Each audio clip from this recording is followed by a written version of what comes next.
Here we will start subtopic 2 of chapter 8, village community. We already know that we are studying about the agrarian society, and in that agrarian society the village community, different groups in the village community, their relations, their conflict, any kind of relation, okay, and their relation with the state, all this we will study here. What kind of groups were there, how labor was divided among the village community, everything we will study here.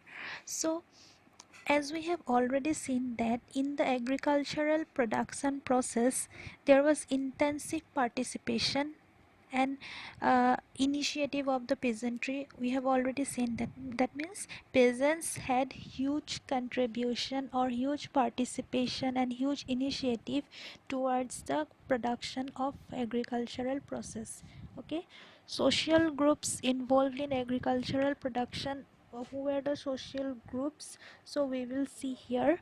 That means people who had the land, people who had contributed through labor or any kind of works in the production process, they are the social groups. And what kind of relation they had, we will see all this. Okay, so their relation may be the relationship of cooperation or relationship of conflict. So at first we will see that the land holdings in a village, there was land and particular peasants or particular landed elites, they had land holding, and that land holding can be counted as individual land holding. So the land holding can be seen from two sides. One is individual holding and one is collective holding.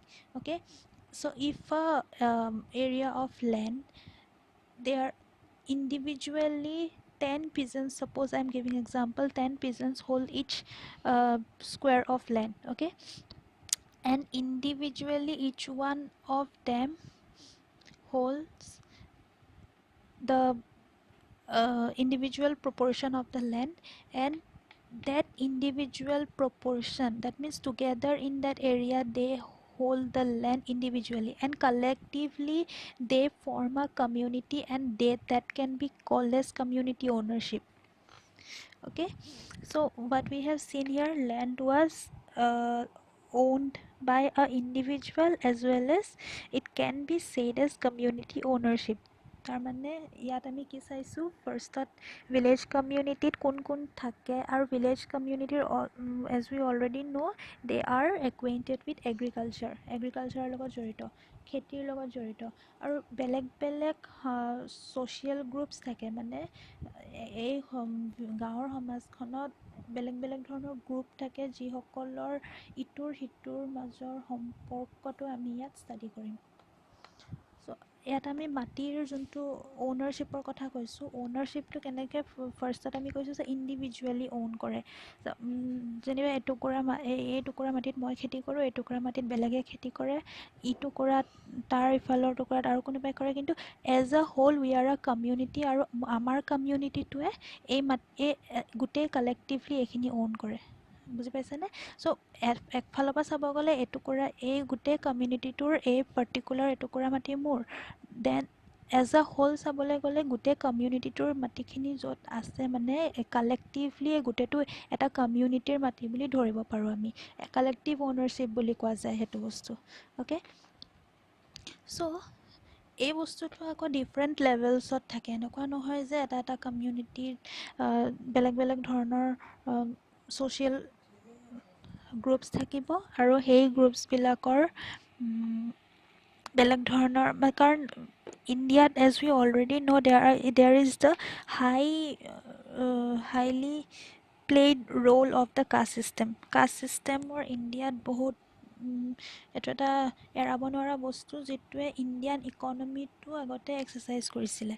মানে এটা কাষ্টৰ মানুহে এটা প্ৰফেশ্যনৰ লগত জড়িত থাকে, আৰু সেই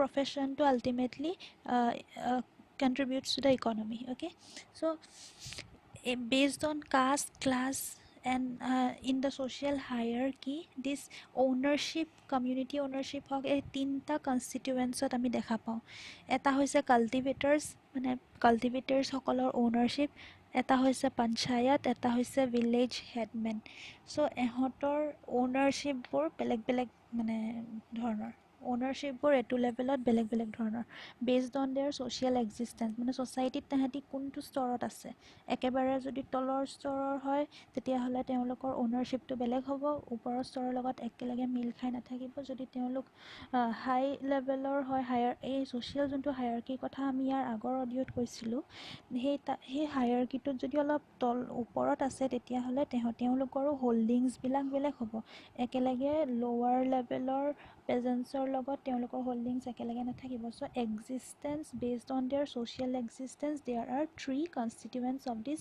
community okay so' first of all আমি গম পালোঁ লেণ্ড হোল্ডিংছ কি ধৰণৰ থাকিব পাৰে মানে একেখিনি হোল্ডিঙৰ কথাই কৈছোঁ ইয়াত এইটো নহয় যে কোনোবা এজেগাত ইণ্ডিভিজুৱেল আছিলে কোনোবা এজেগাত কালেক্টিভ একে জেগাতে কালেক্টিভ অ'নাৰশ্বিপ আমি চাব পাৰোঁ অৰ ইণ্ডিভিজুৱেল অ'নাৰশ্বিপ চাব পাৰোঁ so' next we will see what role caste played in the community village community so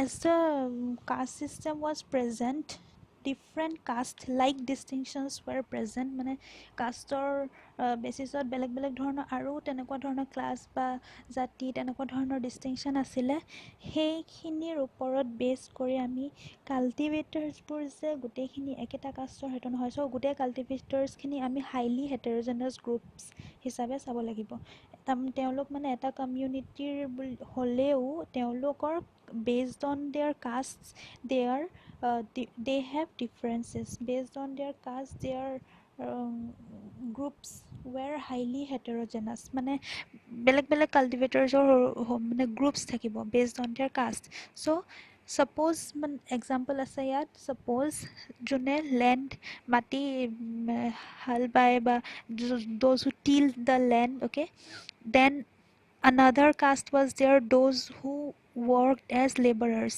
so মানে মজুৰি কাম কৰিছিলে এই লেবাৰাৰ্ছখিনি মেনুৱেল ক্লাছ বুলি কোৱা যায় and this menial class can be compared to today's Dalit class I think every one of you know what is দালিটছৰ cases মানে Dalits mainly in South India they were of lower class people তেওঁলোকক present day ইণ্ডিয়াটো তেওঁলোকে কি problems face কৰিবলগীয়া হয় যদি তোমালোকে নাজানা সেইখিনি বস্তু অলপ চাৰ্চ কৰিলে পাবা দালিটছৰ ৰিচেণ্ট নিউজবিলাক পাবা ৰিচেণ্ট মানে লাষ্ট 2 yearsৰ এটলিষ্ট নিউজবিলাক দেখিলেও গম পাবা মানে দালিটছৰ ওপৰত কেনেকুৱা ধৰণৰ সিহঁতি প্ৰব্লেম ছ'চাইটিত ফেচ কৰিবলগীয়া হৈছিলে চ' সেইখিনিৰ মানুহৰ লগত এই মেনুৱেল লেবাৰাৰ্ছখিনি তুলনা কৰা হৈছে মানে তেওঁলোকৰ পৰিস্থিতিটো তুলনা কৰা হৈছে এণ্ড যদিও সেইটো সময়ত চেঞ্চাছ ডাটা লোৱা নাছিলে চেঞ্চাছ ডাটা কেতিয়াৰ পৰা আৰম্ভ হৈছে ইণ্ডিয়াত ব্ৰিটিছসকল অহাৰ পিছত আৰম্ভ হৈছে চেঞ্চাছ যিটো আমাৰ 10 বছৰৰ মূৰে মূৰে চেঞ্চাছ উলিওৱা হয় প্ৰত্যেকটো ছেক্টৰত সেইটো সময়তো চেঞ্চাছ ওলোৱা নাছিল যদিও বিভিন্ন ৰেকৰ্ডছৰ পৰা গম পোৱা যায় যে there was a large section of this menial labourers okay and এই যে কাষ্ট ডিষ্টিংশ্যনটো আছে ক্লাছ ডিষ্টিংশ্যন এই ডিষ্টিংশ্যনটো অকল এটা কমিউনিটিৰ ভিতৰতে আছে কমিউনিটি মানে ইয়াত মই ইটো চেঞ্চত কৈছোঁ মানে based on religion and all কমিউনিটিৰ ভিতৰতে যে আছিলে সেইটো নহয় মুছলিম কমিউনিটিৰ আণ্ডাৰত মুছলিম কমিউনিটিলেও এই কাষ্ট ডিফাৰেঞ্চেছবোৰ পেনিট্ৰেট হৈ গৈছিলে চ' মুছলিম কমিউনিটিত কেনেকুৱা ধৰণৰ ক্লাছবিলাক দেখা পোৱা যায় মানে যোনবোৰ লোৱাৰ ক্লাছৰ কথা কৈছোঁ হালাল খোৰান বুলি কৈছে স্কেভেঞ্জাৰ্ছ মানে এই মাংস কটা বা হেৰি তেনেকুৱা ধৰণৰ কামৰ লগত জড়িত থকা মানুহ তেওঁলোকক সেইটো যুগত তেওঁলোকক মানে লোৱাৰ ক্লাছত চোৱা হৈছিলে মানে লেতেৰা টাইপত তেওঁলোকক ভিলেজৰ ভিতৰতো থাকিবলৈ দিয়া নহৈছিলে they were housed outside the village মানে এখন গাঁৱৰ ভিতৰৰ সমাজৰ লগত তেওঁলোকক থাকিব দিয়া নহৈছিলে they were housed outside the village and another group was নাওৰিয়াৰ পুতেক ছাপ'জ নাৱৰীয়াৰ ল'ৰা হয়, ছাপ'জ মহল্লা জাদাজ বুলি আছে নামটো, দে ৱেৰ অলম'ষ্ট লাইক শ্লেভ। তেওঁলোকৰ বেচিকেলি এইখিনি বিহাৰত দেখা যায়। দে ৱেৰ অলম'ষ্ট লাইক শ্লেভ। শ্লেভ জানা নহয় তোমালোকে? শ্লেভৰ নিচিনা বিহেভিয়াৰ বা তেনেকুৱা ধৰণৰ ফেচ কৰিবলগীয়া হৈছিলে এওঁলোকে। তো ইয়াৰ পৰা আমি কি গম পাইছোঁ যে এখন ভিলেজ কমিউনিটিত এনেকুৱা নহয় যে এটা কাষ্টৰ মানুহে আছিলে এণ্ড অপাৰেট কৰিছিলে। There were different caste. Okay, so' আৰু এটা বস্তু এই যে lower strata, in the lower strata of the society, মানে এই ছ'চাইটিৰ হায়াৰকিখনৰ একেবাৰে তলৰ ষ্ট্ৰাটাটোত, একেবাৰে লৱাৰ লেভেলত কি দেখা পায়, কোৰিলেশ্যন এটা আছিলে। যদি লৱাৰ কাষ্টত কেইবা ধৰণৰ কাষ্ট আছে, কাষ্ট আমি যিটো মানে মেইন 4 ডিভিজনছ আমি কাষ্ট ছিষ্টেমত দেখোঁ, তাৰ উপৰিও নাম্বাৰ অফ ডিভিজনছ আছে বেছড অন দেয়াৰ প্ৰফেশ্যনছ। মানে লৱাৰ ষ্ট্ৰেটাত বেছড অন দেয়াৰ প্ৰফেশ্যনছ, যিটোক আমি জাতি বুলি ক'ব পাৰোঁ, যিটো কোনো ধৰণৰ ৰিলিজিয়ন বা হেৰিৰ লগত জড়িত নহয়, বেছড অন দেয়াৰ প্ৰফেশ্যনছ, তেওঁলোকে জন্মৰ পৰা যি কাম কৰি আহে বা তেওঁলোকৰ পেৰেণ্টছে যি কাম কৰি আহে, তেওঁলোকেও একেটা কামৰ লগতে জড়িত থাকিবই লাগিব। মানে তেনেকুৱা ধৰণৰ এটা পৰিস্থিতি আছিলে আগতে ভাৰতত, কাৰণ প্ৰত্যেকটো কাষ্টৰে এটা এটা activities they were assigned. Okay, so' here also' in jatis, in this different jatis, they were whatever activities, whatever professions they take, they have to take that profession only. সেইটো জাতিৰ লোক হিচাপে তেওঁলোকক গণ্য কৰা হয়। তাৰমানে এই বস্তুটো এটা কোৰিলেশ্যন আছিলে। ছাপ'জ তেওঁলোক এইটো কাষ্টৰ হয়, ফৰ এক্সাম্পল ধৰি লোৱা তেওঁলোক মাছমৰীয়া জাতিৰ হয়। মাছমৰীয়া জাতিত মানে তেওঁলোক পভাৰ্টিৰ কোনটো স্তৰত পৰে আৰু তেওঁলোকক ছ'চাইটিত কেনেকুৱা এটা ষ্টেটাছ দিয়া হয়। এই ছ'চিয়েল ষ্টেটাছ, পভাৰ্টি আৰু কাষ্ট, এই তিনিওটা বস্তু কোৰিলেটেড হয়। অ'কে, ছ'চাইটিত সমাজত কেনেকুৱা ধৰণৰ ষ্টেটাছ পাইছিলে, তেওঁলোকৰ কাষ্ট কোনটো হয়, আৰু পভাৰ্টি মানে কিমান অকুপেশ্যনৰ লগত বেছ কৰি পভাৰ্টিটো কাউণ্ট কৰা হয়। চ' এই মানুহখিনিয়ে যাৰ মানে প্ৰফেশ্যনবোৰ এনেকুৱা ধৰণৰ আছিলে, তেওঁলোকে পৰাপক্ষত মানে ইজিলিটো প্ৰফেশ্যন চেঞ্জ কৰিব পৰা নগৈছিলে সেইটো সময়ত। চ' তেওঁলোকে পৰাপক্ষত নিজকে অকণমান হায়াৰ কাষ্টৰ লগত ৰেফাৰ কৰিবলৈ ট্ৰাই কৰিছিলে। এইটো মবিলাইজ কৰা বুলি কয়। তেওঁলোকে ট্ৰাই কৰিছিলে এইটো মানুহৰ সেইটো সময়ত, কাৰণ মানে আমি মেডিয়েভেল যুগৰ কথা যে পঢ়ি আছোঁ, সেইটো সময়ত লৱাৰ কাষ্টৰ হ'লে সুবিধা নাপাইছিলে। যিকোনো লৱাৰ কাষ্টৰ মানুহে সুবিধাবোৰ নাপাইছিলে। সুবিধাবোৰ সদায় হায়াৰ কাষ্টৰলৈকেহে লিমিটেড আছিলে। কিন্তু আমি প্ৰেজেণ্ট ডে লগত সেইটো টাৰ্ম এইখিনি ৰিলেট কৰিব নোৱাৰোঁ, কাৰণ প্ৰেজেণ্টেড চিটুৱেশ্যনটো চেঞ্জ মানে আফটাৰ ইণ্ডিপেণ্ডেঞ্চ এণ্ড অল এই বস্তুখিনি চেঞ্জ হৈছে। লৱাৰ ক্লাছৰ কাৰণে বা যোনটো কাষ্ট ছিষ্টেম হয় তাৰ কিছুমান কাষ্টৰ কাৰণে কাষ্ট ৰিজাৰ্ভেশ্যন ছিষ্টেম ওলালে। এতিয়া মানে বস্তুটো এনেকুৱা হয় যে হায়াৰ ক্লাছৰ পৰা কিছুমানে ডুপ্লিকেট কৰি পেলাই লৱাৰ ক্লাছৰ টাইটেলছ বা কোনোবা যদি জেনেৰেল হয় OBC ল'বলৈ ট্ৰাই কৰে, SC ST এনেকুৱা ধৰণৰ যোনবোৰ কাষ্টবিলাক ল'বলৈ ট্ৰাই কৰে ফৰ এভেইলিং দ্য ফেচিলিটিজ। মেইনলিটো ফেচিলিটিজ এভেইল কৰা মানুহৰ এই বস্তুটো ছিক্ৰেটলিয়ে থাকে লাগিলে, কিন্তু ফেচিলিটিজবোৰ এভেইল কৰিব বিচাৰে। কিন্তু তথাপিও এটা মাইণ্ডছেট আছে আমাৰ যে ছ'চাইটিত আমি হায়াৰ কাষ্টৰ মানুহ হ'লে আমাক বেছিকৈ ভাল ষ্টেটাছ এটা দিব, সেইটো এটা মাইণ্ডছেট আছে, নথকাও নহয়। এতিয়াও শেষ হৈ যোৱা নাই সেইটো মাইণ্ডছেট। সেই বস্তুটো আগতে বহুত বেছিকৈ আছিলে। এই মাইণ্ডছেটটো যে ছ'চিয়েল ষ্টেটাছৰ মাইণ্ডছেটটো বহুত বেছিকৈ আছিলে। চ' তেতিয়া কি হৈছিলে, এই ফেচিলিটিজবোৰ এভেইল কৰিবৰ কাৰণে বা অকণমান হ'লেও হায়াৰ ষ্ট্ৰেটাৰ প্ৰফেশ্যনছবিলাক লৈ পেলাই নিজৰ হেৰিটো হায়াৰ কৰিবৰ কাৰণে বিচাৰিছিলে। তেওঁলোকৰ এক্সাম্পলছ দিয়া হৈছে। সেইটো সময়ত ৰাজপুতসকলক পেজেণ্টছ হিচাপে গণ্য কৰা হয়, আৰু সেইকাৰণে আমি দেখোঁ যে আহিৰসকলে হওক, গুজাৰ্ছ, আকৌ ইষ্টাৰ্ণ ৰিজিয়নত কৈৱৰ্ত মানে আমিতো জানো যোনবোৰ মাছমৰীয়া জাতি, চাটগোপাজ, এইসকলে they try to avail the profession of the higher class মানে কেটেল ৰিয়াৰিং বা হৰ্টিকালচাৰ বা পিজেণ্টছ এনেকুৱা ধৰণৰ কামবিলাকক লগত এভেইল কৰিবলৈ কাৰণে তেওঁলোকে অকণমান হায়াৰ ষ্ট্ৰেটাৰ হয় বুলি নিজকে ৰেফাৰ কৰিব বিচাৰে। আণ্ডাৰষ্টুড? এই বস্তুটো মন কৰিবা, এই বস্তুটো কাষ্টত মানে কাষ্টটো কেনেকৈ পভাৰ্টিৰ লগত জড়িত হৈ আছে, কাৰণ তেওঁলোকে যদি সেই নিজৰ কাষ্টটোতে থাকে তেওঁলোকে একেটা প্ৰফেশ্যনে কৰি থাকিব লাগিব, আৰু একেটা প্ৰফেশ্যন কৰি থাকিলে কি হ'ব, তেওঁলোকৰ ছ'চিয়েল ষ্টেটাছটো কেতিয়াও ইম্প্ৰুভ নহয়। তাৰ উপৰিও তেওঁলোক একেটা ধৰণে মানে কেতিয়াও তাতো সেই পভাৰ্টি লাইনৰ পৰা কেতিয়াও অকণমান ওপৰলৈ আহিব নোৱাৰিব। চ' এই বস্তুটো কোৰিলেটেড হয়, caste, social status and poverty. Okay, next comes subtopic 2.2 Panchayats and Headman. So village এখনত আমি অলৰেডি জানোৱে একদম লোৱাৰ লেভেল অফ এডমিনিষ্ট্ৰেশ্যন ভিলেজ। চ' ভিলেজত পঞ্চায়ত থাকে এণ্ড ইট ইজ হেডেড বাই আ হেডমেন। চ' পঞ্চায়তত কোন কোন থাকে? ইট ইজ আ assembly of the elders, and এই এল্ডাৰ্ছসকলক important village মানে they were important village persons and they had hereditary rights over their property, মানে তেওঁলোক ইনফ্লুৱেঞ্চিয়েল পাৰ্চন হয়। যিসকল পঞ্চায়তত থাকে, মানে এটা পঞ্চায়তত যিমানখিনি মেম্বাৰ্ছ থাকে তেওঁলোক হৈছে গাঁৱৰ এল্ডাৰ্ছ। অ'কে, গাঁৱৰ বয়সস্থ লোকসকল বা ডাঙৰ লোকসকল। অ'কে, দেয়াৰ প্ৰপাৰ্টি প্ৰপাৰ্টি আছিলে তেওঁলোকৰ, আৰু সেই প্ৰপাৰ্টিটো হেৰিডিটেৰী প্ৰপাৰ্টি আছিলে। হেৰিডিটেৰী কনচেপ্টবোৰ এতিয়াও আছে আমাৰ অলপ হ'লেও। সেইটো সময়তো হেৰিডিটেৰী প্ৰপাৰ্টি আছিলে। হেৰিডিটেৰী প্ৰপাৰ্টি তেওঁলোকৰ আছিলে, তেওঁলোক ইনফ্লুৱেঞ্চিয়েল পাৰ্চন হয় আৰু তেওঁলোক এল্ডাৰ্ছ হয়, এণ্ড দে কম্প্ৰাইজ দ্য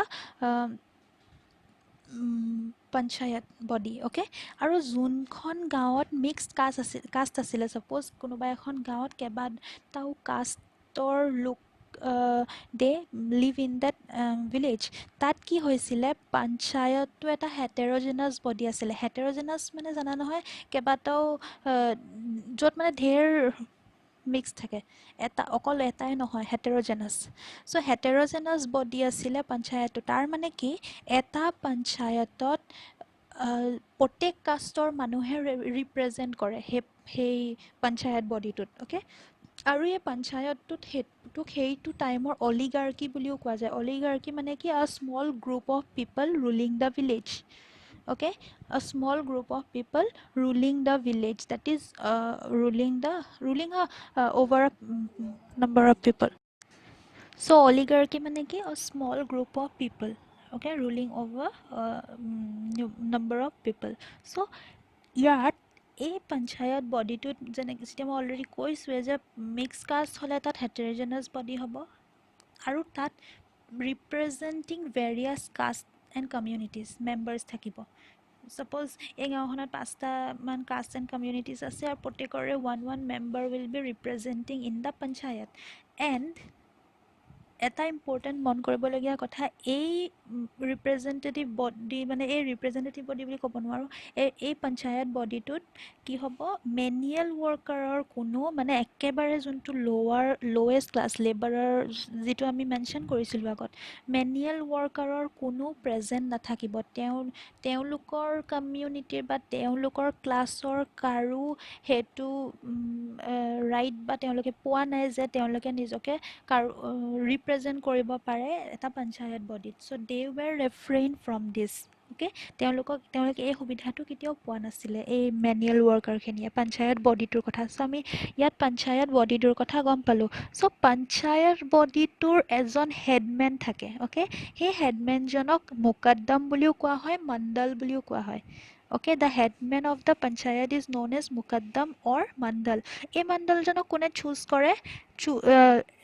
এই ভিলেজ এল্ডাৰ্ছসকল যে আছে তেওঁলোকৰ কনচেনচাছ, মানে তেওঁলোকে সন্মতি দি মেলি বা কথা পাতি মেলি তেওঁলোকে সন্মতি দিয়ে, আৰু লাষ্টলি এই চইচটো জমিনদাৰৰ পৰা ৰেটিফাই কৰা হয়। মানে জমিনদাৰে লাষ্টলি পাছ কৰিব লাগিব যে কথাটো ছাপৰ্ট কৰিব লাগিব, তেওঁলোকে জমিনদাৰে ৰেটিফাই কৰা হয়। অ'কে, এই ভিলেজ হেডমেনজনক কোনে ভিলেজ এল্ডাৰ্ছসকলে চুজ কৰে, বা ভিলেজ হেডমেন বনাই with by ratifying it from the jamindars.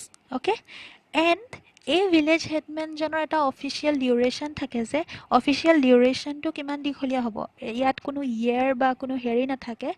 ইয়াত এওঁলোকে ভিলেজ হেডমেনজনে যিমান দিনৰলৈকে এই ভিলেজ এল্ডাৰ্ছসকলক ছেটিছফাই কৰিব পাৰিব and by gaining their confidence, তেতিয়ালৈকে তেওঁৰ অফিচত বা তেওঁৰ এই অফিচটো ধৰি ৰাখিব পাৰিব এজ আ হেডমেন। আদাৰৱাইজ মানে যদি ফেইল হয় কেনেবাকৈ এই হেডমেনজনে কেনেবাকৈ যদি ফেইল হয় এজ আ হেডমেন এই ভিলেজ এল্ডাৰ্ছসকলক ছেটিছফাই কৰিবলৈ বা যিকোনো কামত জাষ্টিচ দিবলৈ যদি মানে ফেইল হয়, এল্ডাৰ্ছসকলক মানে ভিলেজৰ গাঁৱৰ মুখীয়ালসকলক ছেটিছফাই কৰি ৰাখিব লাগিব। মানে যদি ফেইল হয় তেতিয়া কি হ'ব, the headmen will be dismissed. Okay, এল্ডাৰ্ছসকলে ডিছমিছ কৰি দিব তেতিয়া। এতিয়া আমি চাম ভিলেজ হেডমেনজনৰ অৰ দ্য এণ্টায়াৰ ভিলেজ পঞ্চায়তৰ ফাংচনছখিনি কি কি হয়, মানে ভিলেজৰ কাৰণে তেওঁলোকে কি কি কাম কৰে, কেনেকুৱা ধৰণৰ কাম কৰে। প্ৰথম কথাটো হ'ল যে দ্য হেডমেন লুক আফটাৰ ইট, এই ভিলেজৰ একাউণ্টছ যে বনোৱা হয় এই একাউণ্টৰ প্ৰিপেৰেশ্যন যে কৰে এই বস্তুটো ছুপাৰভাইজ কৰে দ্য ভিলেজ হেডমেন ছুপাৰভাইজ, আৰু বনাই কোনে, পাটোৱাৰী একাউণ্টেণ্টে। অ'কে, সেই একাউণ্টেণ্টে হেডমেনজনক এছিষ্ট কৰে আৰু এই কামখিনি তেওঁলোকে হেডমেনে ছুপাৰভাইজ কৰে। নেক্সট, এই ভিলেজৰ যে কাম কৰিব লাগিব, ভিলেজকটো ফাণ্ড লাগিব, গাঁৱৰ কাম কৰিবৰ কাৰণে পঞ্চায়তক ফাণ্ড লাগিব। এই ফাণ্ডটো ক'ৰ পৰা আহে, ফাণ্ডবিলাক আহে ইণ্ডিভিজুৱেল কণ্ট্ৰিবিউশ্যনছৰ পৰা। এটা কমিউনিটি মানে কমন ফাইনেন্সিয়েল পুল থাকে, সেই পুলটোত ইণ্ডিভিজুৱেলছবিলাকে গাঁৱৰ ইণ্ডিভিজুৱেলছ বা ইণ্ডিভিজুৱেলি কোনোবাই কণ্ট্ৰিবিউট কৰে, সেই কণ্ট্ৰিবিউশ্যনৰ পৰা গাঁৱৰ কামত খটোৱা হয়। আৰু ইয়াত কেনেকুৱা ধৰণৰ কামত এই ফাণ্ডটো খটোৱা হয় আমি চাম। চ' these funds were used for, you can say, defraying the cost of revenue officials who visited the village from time to time.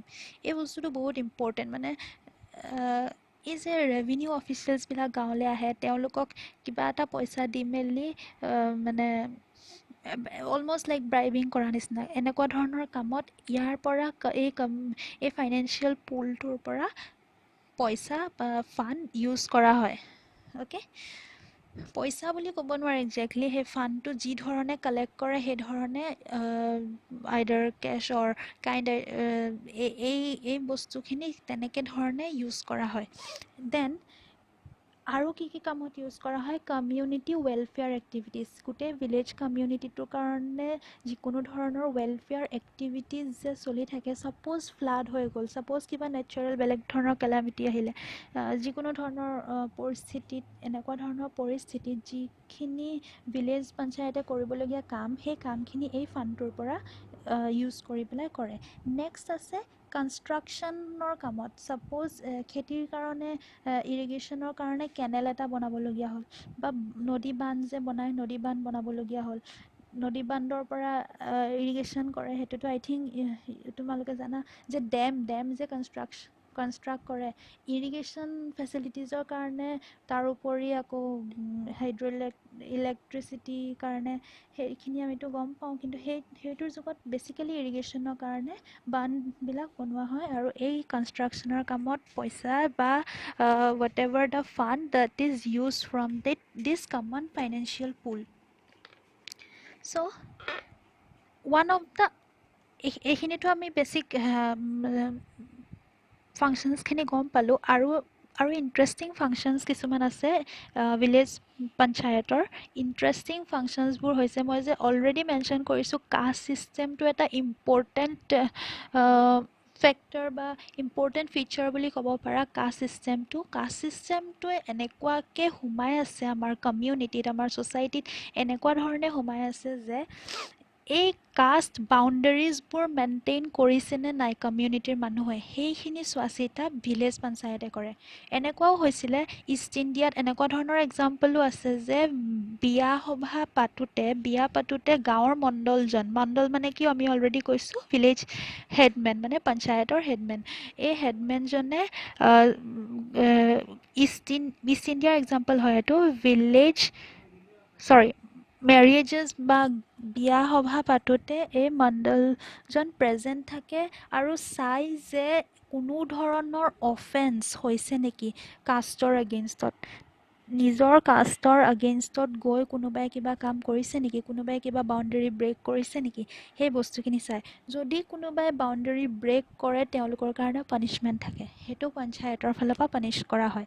Okay, আৰু বেলেগ বেলেগ ধৰণৰ গাঁৱৰ যদি কিবা ধৰণৰ পানিছমেণ্ট দিবলগীয়া হয় কিবা ভুলৰ কাৰণে, not only caste related, other punishments, they levy fines impose কৰা হয়। অ'কে, আৰু এটা আমি যে কওঁ গাঁৱৰ পৰা এঘৰীয়া কৰি দিলে, এই বস্তুটো তেতিয়াৰ পৰাই চলি আহিছে, এক্সপালশ্যন ফ্ৰম দ্য কমিউনিটি। যদি কমিউনিটিৰ আগেইনষ্টত কিবা কাম কৰে তেতিয়া, যদি কমিউনিটিৰ আগেইনষ্টত গৈ কিবা কাম কৰে তেতিয়া কি হ'ব, they will be excluded from the community. আৰু এইটো এটা বহুত ড্ৰাষ্টিক ষ্টেপ, এইটো মানে সহজতে লোৱা ষ্টেপ নহয়। যদি কোনোবাই, কাৰণ বহুত ষ্ট্ৰিক্ট ৰুলছ আছিলে, বহুত ইজিলি কাষ্ট ৰুলছ ব্ৰেক কৰিব নোৱাৰিছিলে, আৰু যদি কোনোবাই কৰিছিলেও এইটো এটা ড্ৰাষ্টিক ষ্টেপ লোৱা হৈছিলে, এক্সপালশ্যন ফ্ৰম দ্য কমিউনিটি, মানে নিজৰ সমাজৰ পৰা এঘৰীয়া কৰি দিয়া হয়। আৰু কোনোবা যদি আউটকাষ্ট হৈ যায়, মানে এঘৰীয়া মানে কি, সেই কাষ্টৰ তেওঁ নহয়, এতিয়া মানে কোনো কাষ্টৰ তেওঁ নহয়, তেওঁক আউটকাষ্ট কৰি দিয়া হ'ল। আউটকাষ্ট যদি কৰি দিয়া হয় তেতিয়া এটা এফেক্ট কি কৰিব, তেওঁৰ প্ৰফেশ্যনটোত এফেক্ট এটা পৰিব। ছাপ'জ তেওঁ এজন খেতিয়ক আছিলে বা তেওঁ খেতি কৰি খাইছিলে, বা জাষ্ট এটা এক্সাম্পল দিছোঁ, তেওঁ তেতিয়া আউটকাষ্ট হৈ যোৱাৰ পিছত তেওঁৰ প্ৰফেশ্যনটো কণ্টিনিউ কৰিব নোৱাৰিব। আণ্ডাৰষ্টুড? সেইটো সময়ত কাষ্ট ছিষ্টেমে প্ৰফেশ্যনক বা এনেকুৱা ধৰণৰ, কাষ্টটো ডাইৰেক্টলি ৰিলেটেড টু প্ৰফেশ্যন আছিলে, কাষ্টটো নিজৰ প্ৰফেশ্যনৰ লগত ডাইৰেক্টলি ৰিলেটেড আছিলে তেতিয়া। আৰু কোনোবাই যদি সেইটো কাষ্টৰ পৰা ওলাই অহাৰ পাছত আৰু কেতিয়াও সেই প্ৰফেশ্যনটো প্ৰেক্টিছ কৰিব নোৱাৰিব, যিয়ে প্ৰফেশ্যন তেওঁ আগতে প্ৰেক্টিছ কৰিছিলে। আণ্ডাৰষ্টুড? এইটো এটা মানে পানিছমেণ্ট দিয়া হৈছিলে এনেকৈ।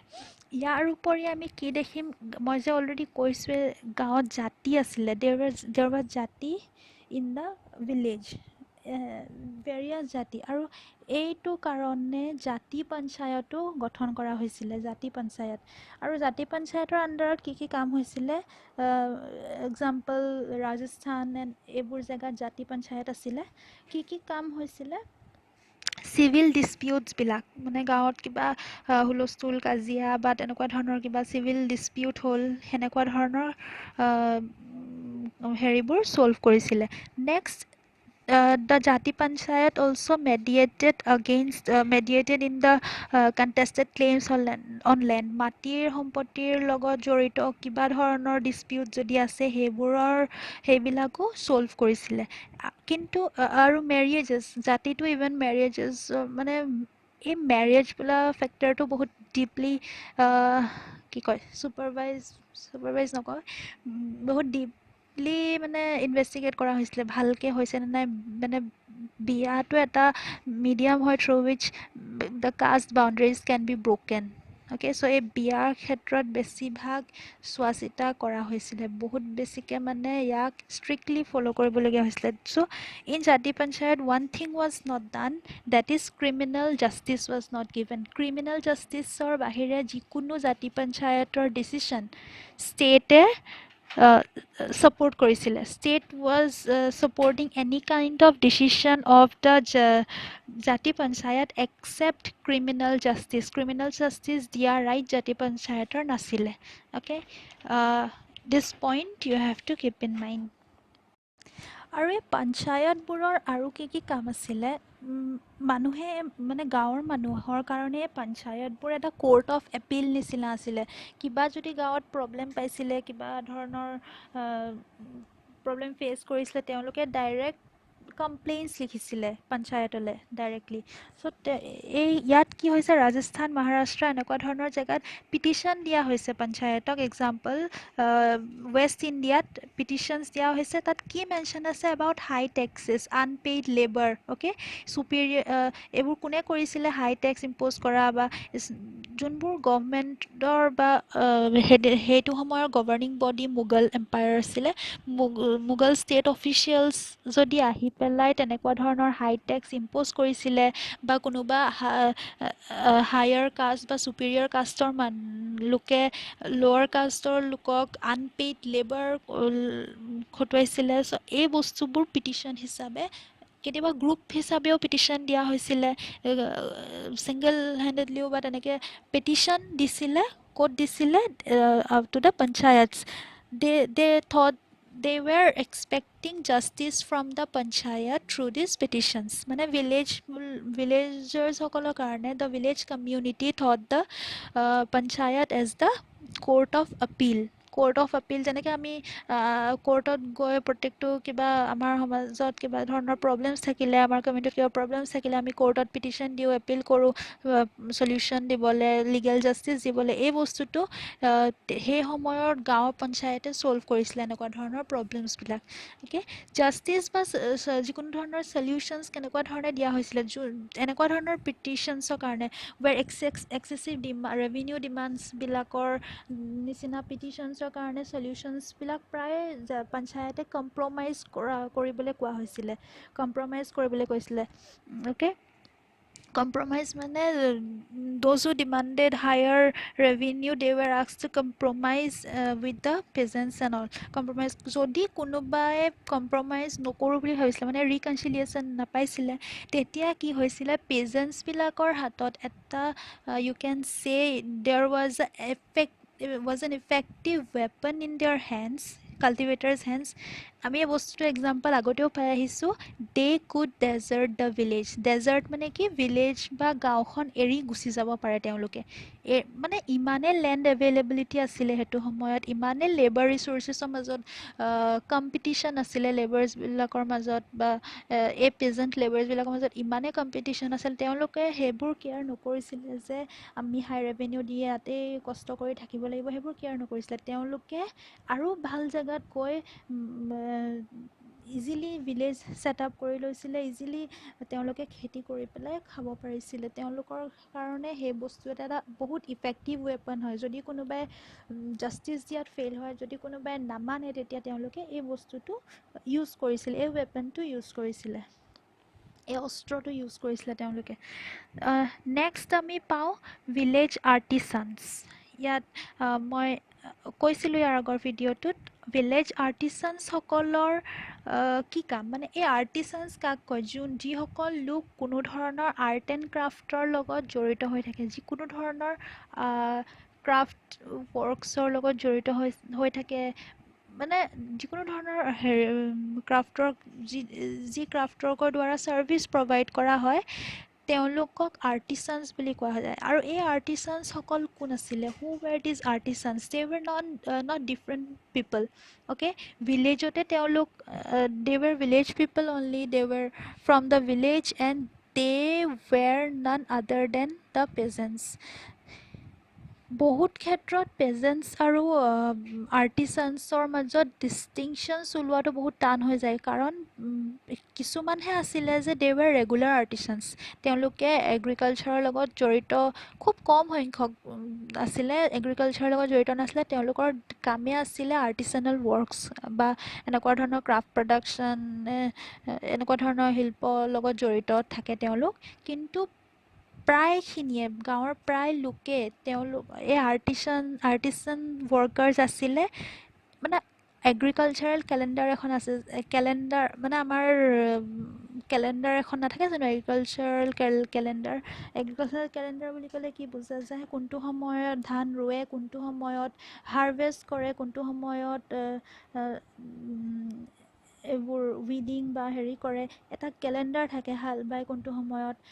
এই কেলেণ্ডাৰখনৰ মাজত এটা ডিউৰেশ্যনছ থাকিব, মানে এই সময়খিনিৰ মাজত, খেতি কৰাৰ সময়খিনি, মানে ফিজিকেলি যেতিয়া তেওঁলোকে কাল্টিভেশ্যন ফিল্ডত কাম কৰিব লাগে, আৰু ধান ৰোৱাৰ পৰা আৰু ধান হাৰভেষ্ট কৰালৈকে যিটো সময় হয়, সেই সময়টোৰ মাজৰ সময়খিনি যেতিয়া খেতি কৰিব নালাগে, তেতিয়া তেওঁলোকে এনেকুৱা আৰ্টিচানেল ৱৰ্কছৰ লগত জড়িত আছিলে। অ'কে, আৰু এই আৰ্টিচানেল ৱৰ্কছবিলাক এইবোৰ কেনেকুৱা ধৰণৰ কাম, ডাইং মানে ৰং কৰা, টেক্সটাইল যিকোনো ধৰণৰ বোৱা বা বোৱা কটা এনেকুৱা ধৰণৰ কাম, printing, okay, baking, firing pottery, মানে পটাৰী এনেকুৱা ধৰণৰ কামৰ লগত জড়িত হৈ আছিলে। মহাৰাষ্ট্ৰত কি আছিলে, আৰ্টিচানছ ৱেৰ গিভেন লেণ্ড। ইয়াত মই কেলৈ কৈছোঁ এইটো, এই যে আৰ্টিচানছবিলাকে প্ৰডাকশ্যন আছিলে, তেওঁলোকৰ যিখিনি প্ৰডাকশ্যন আছিলে সেইখিনিয়ে গাঁৱৰ মানুহে লৈছিলে। যেতিয়া ছাৰ্ভিচটো লৈছিলে তেওঁলোকৰ পৰা, যিকোনো প্ৰডাক্টছ লৈছিলে, তেতিয়া তেওঁলোকে ইন এক্সচেঞ্জ আ share of produce was given to them. Okay, যদি কোনোবাই এজন তেওঁ আৰ্টিচানে বস্তু বনাই কাৰোবাক দিছে, হয়তো এগ্ৰিকালচাৰেল প্ৰডাকশ্যনৰ অকণমান শ্বেয়াৰ তেওঁ পাব, মানে সেই বস্তুটোৰ ভেলুত, আৰু নহ'লে ভিলেজ পঞ্চায়তৰ ডিচিশ্যনত এটুকুৰা মাটিও পাব পাৰে কেতিয়াবা। মানে সেইটো সময়ত তেনেকৈ মাটিৰ এভেইলেবিলিটি বহুত আছিলে, তাৰমানে কি মাটিৰ দাম কম আছিলে। এভেইলেবল যিমান বেছি হয় সিমান বস্তুটোৰ দাম কম থাকে। চ' আৰ্টিচান ৱৰ্কাৰ্ছবিলাকে মাটিও ল'বলৈ পাৰিছিলে। অ'কে, আৰু এই মাটি মহাৰাষ্ট্ৰত যিসকলে লেণ্ড এলটমেণ্ট পাইছিলে, মিৰাজ বা ৱতন বুলি কৈছে এই মাটিটুকুৰাক, আৰু এই মাটিটুকুৰা হেৰিডিটেৰী হোল্ডিং হিচাপে পাইছিলে। মানে হেৰিডিটেৰী মানে কি, তেওঁ যদি পাইছে তেওঁৰ পুত্ৰই পাব, পুত্ৰৰ পুত্ৰইও পাব। অ'কে, আৰু আৰ্টিচানছ ৱেৰ অলছ' ৰিমিউনাৰেটেড। এই জাজ মানি ছিষ্টেমৰ কথা মে বি তোমালোকে শুনিছা, আৰু কিন্তু এই জাজ মানি ছিষ্টেমটো এই 16-17 বা 16 to 17 চেঞ্চুৰীত এপ্লাই নহয় জাজ মানি হিচাপে। জাজ মানি ছিষ্টেমটো এপ্লাই হ'ব ইন দ্য মোৰ লেটাৰ পিৰিয়ড। অ'কে, কিন্তু এই জাজ মানি ছিষ্টেমৰ নিচিনা, এই জাজ মানি ছিষ্টেমৰ দৰেই ছিষ্টেম এটা আছিলে এই মানে জাজ মানি ছিষ্টেম মানে কি, ফাৰ্ষ্টত কৈ লওঁ। It is a system of distribution where by high caste land owning families are provided services and products of various lower caste such as carpenter, barber, potters, etc. In return, the artisans are remunerated. মানে কোনোবা হাই class লোকক এনেকুৱা service provide কৰিলে, সেই regularly service provide কৰিলে সেই হাই class লোকে তেওঁলোকক ৰিমিউনাৰেট কৰে। মানে ইন এক্সচেঞ্জ তেওঁলোকে কি দিছিলে, সেইটো এটা জাজ মানি ছিষ্টেম। জাজ মানিত মানে কি হয়, স্মল ডেইলি এলাৱেঞ্চ দিয়া হয়, অৰ ডায়েট মানি বুলি যাক কয়, ডায়েট মানি দিয়া হৈছিলে। এইটো এটা ৰিমিউনাৰেশ্যন ছিষ্টেম আছিলে জাজ মানি ছিষ্টেম। জাজ মানি ছিষ্টেমটো কিন্তু এইটো এপ্লাই নহয়, জাষ্ট এটা এক্সাম্পল অফ জাজ মানি ছিষ্টেম ইয়াত দেখুওৱা হৈছে বুজি পাবৰ কাৰণে। চ' এইটো সময়ত কেছ ৰিমিউনাৰেশ্যনছো দিয়া হৈছিলে। মানে আৰ্টিচান ৱৰ্কাৰ্ছবিলাকৰ পৰা যদি কিবা প্ৰডাক্টছ লোৱা হয়, in cash also' they were paid. So' আৰু এটা কথা 2.4ত চাবা, 2.4 চাব টপিক লিটল ৰিপাব্লিক বুলি দিছে। ৰিপাব্লিক মানে কি, body elected which represents the people, elected by the people. Okay, আমাৰ ডেম'ক্ৰেটিক ৰিপাব্লিকৰ কথা আমি ইয়াত এপ্লাই কৰিব নোৱাৰোঁ, কিন্তু এজ আ হোল এটা বডি থাকে যোনে মানুহখিনিক ৰিপ্ৰেজেণ্ট কৰে। সেই বস্তুটো ভিলেজ কমিউনিটিত কোনে ৰিফ্লেক্ট কৰিছিলে, মানে কাৰ ভিউ পইণ্ট আছিলে, সেইটো ব্ৰিটিছ অফিচিয়েলছবিলাকৰ। এই 19th চেঞ্চুৰীত যেতিয়া ব্ৰিটিছ অফিচিয়েলছবিলাকে ইণ্ডিয়াৰ হিষ্ট্ৰীটো ষ্টাডি কৰিছিলে, এই ভিলেজ কমিউনিটিৰ কথা ষ্টাডি কৰিছিলে, তেতিয়া তেওঁলোকে কি চাইছিলে, এই ভিলেজখন তেওঁলোকে কি হিচাপত চাইছিলে, এটা সৰু সুৰা ৰিপাব্লিক হিচাপত চাইছিলে। অ'কে, কি কি ফিচাৰ্ছৰ কাৰণে তেওঁলোকে এইটো বস্তু ৰিপাব্লিক হিচাপত চাইছিলে। প্ৰথম কথাটো হ'ল ফ্ৰেটাৰ্নেল, মানে এটা এই যে পঞ্চায়তৰ এটা বডি আছে, বা এই যে মাটিৰ লেণ্ড হোল্ডিংছবিলাক আছে, লেবাৰসকলৰ হোল্ডিংছ আছে, এইটো এটা কালেক্টিভ হোল্ডিং আছে যে, সেই কালেক্টিভ অ'নাৰশ্বিপটো দেখিছিলে তেওঁলোকে। কালেক্টিভ অ'নাৰশ্বিপ দেখিছিলে কাৰণে তেওঁলোকে এই বস্তুটো ৰিপাব্লিকৰ লগত ৰিলেট কৰিব চাইছিলে। কিন্তু কালেক্টিভ হোল্ডিং আছিলে যদিও এইটো ৰুৰেল ইগালিটেৰিয়ানিজিম বুলি আমি ক'ব নোৱাৰোঁ। মানে ইগালিটেৰিয়ান মানে কি, ইকুৱেল ৰাইটছ বা equal respect and equal rights কাৰো নাছিলে।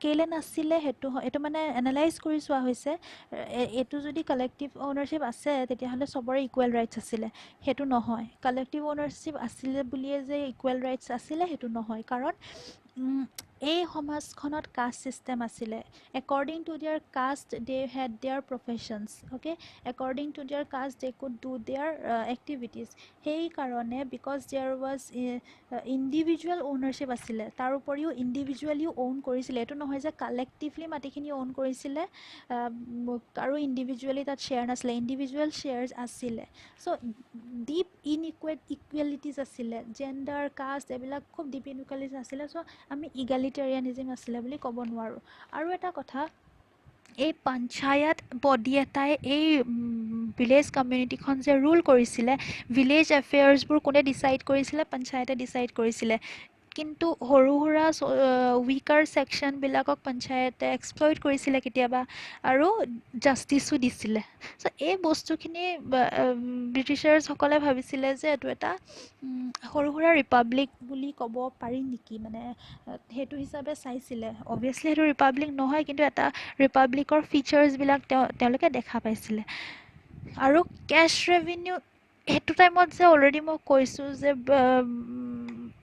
মোগল এজেঞ্চিছবিলাক যেতিয়া ৰুৰেল ছ'চাইটিত সোমাই পৰিছিলে তেওঁলোকে ইয়াত ভিলেজত যেতিয়া কেছ ক্ৰপছ প্ৰডাকশ্যন ষ্টাৰ্ট কৰিছিলে কেছ ক্ৰপ প্ৰডাকশ্যন ষ্টাৰ্ট কৰাৰ কাৰণে কি হৈছিলে কেছ পাইছিলে in return the peasants and all okay এই কেছটো পোৱাৰ বিনিময়ত কি হৈছিলে যেতিয়া তেওঁলোকে ৰেভিনিউ দিবলৈ হয় তেতিয়া তেওঁলোকে in cash also' they could pay' their revenue তাৰমানে কেছ ট্ৰেনজেকশ্যন এটা হৈ আছিলে সেইটো সময়ত চ' কেছ ট্ৰেনজেকশ্যন হোৱা to one kind of feature and আৰ্টিচানছবিলাকে যিকোনো ধৰণৰ প্ৰডাক্ট যেতিয়া এক্সপৰ্ট কৰিবৰ কাৰণে প্ৰডিউচ কৰে তেতিয়াও তেওঁলোকে নিজৰ ৱেজ বা নিজৰ চেলাৰীটো কেছত পাইছিলে চ' এই ভিলেজৰ এণ্টায়াৰ কেৰেক্টাৰটো ব্ৰিটিছাৰ্ছসকলে বা ব্ৰিটিছ অফিচিয়েলছসকলে as a one kind of republic টাইপত চাইছিলে obviously this is not a republic in the modern sense